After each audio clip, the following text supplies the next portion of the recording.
What is my medical malpractice or childbirth injury case worth in Prince George's County, Maryland? Want to know what I'm getting at here? Stay with me as I share with you this very important information. Hello, I'm Marcus Boston, and I'm a medical malpractice and childbirth injury attorney practicing law here in the state of Maryland, and I would like to quickly talk with you about a question that we get a lot. And this question is searched for a lot, not only on our website, but we also see the hits on our YouTube page for our videos, and it deals with what is my case worth? I mean, yeah, that's it. If I'm going to bring a medical malpractice case in Maryland, what is my case going to be worth?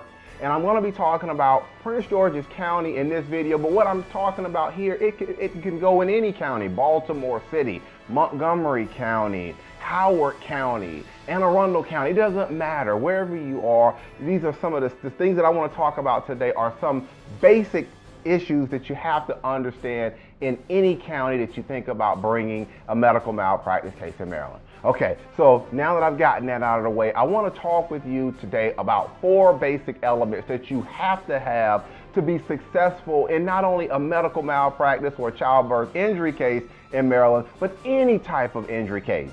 And those 4 elements deal with duty, breach of duty, causation, and damages. And for this video, I want to talk with you today about the damages aspect of things, or the harm that has been done to you or your child. So now we're going to get further into the damages aspect of things. And damages are broken down. I want you to think about damages in 2 ways. First, you've got what we call non-economic damages.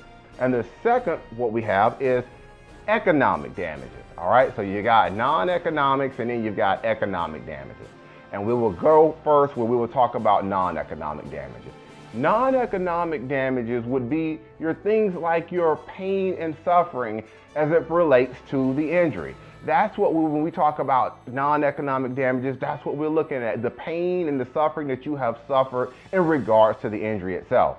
That second category of damages we're going to talk about is the economic damages. Now, these damages, you got to look at these like this. These will be your medical bills, your past medical bills, your future medical bills. These things would be considered economic damages. We could also throw in lost wages if you've got lost wages, if you've got past lost wages that you're going to lose, if you've had to take off from work, and future lost wages if you're not going to be able to go to work in the future. We have to look at all of these things, and these make up your damages.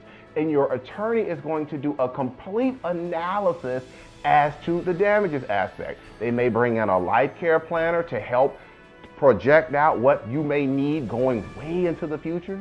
They may get an economist to come in and help with the job aspect of things, money and things like that, where you're going to be in the future. All of these people play an important role in helping your attorney get to a final number as to what is your case worth.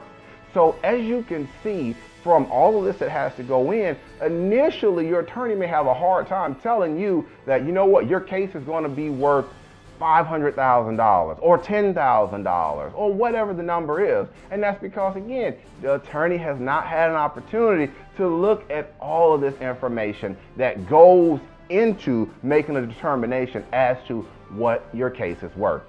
One other thing that I want to also throw in here too when we're talking about case worth is where you file your case.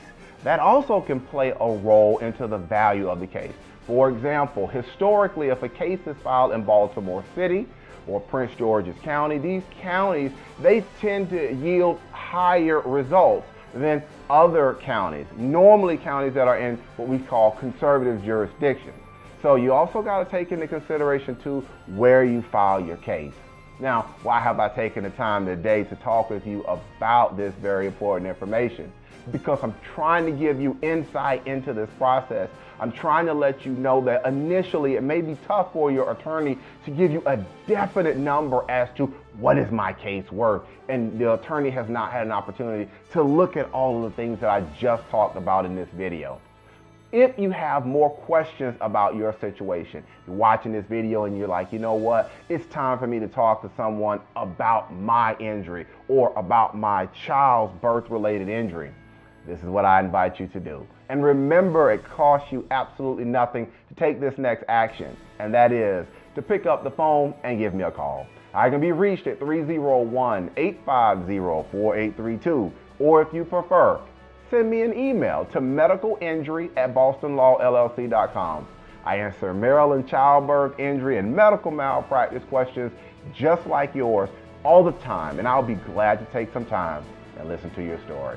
All right, that's going to be it for today's quick educational video. Again, I'm Marcus Boston, and I'm one of the medical malpractice and childbirth injury attorneys here at Boston Law Group, LLC, and we will see you next time. Take care and enjoy the rest of your day.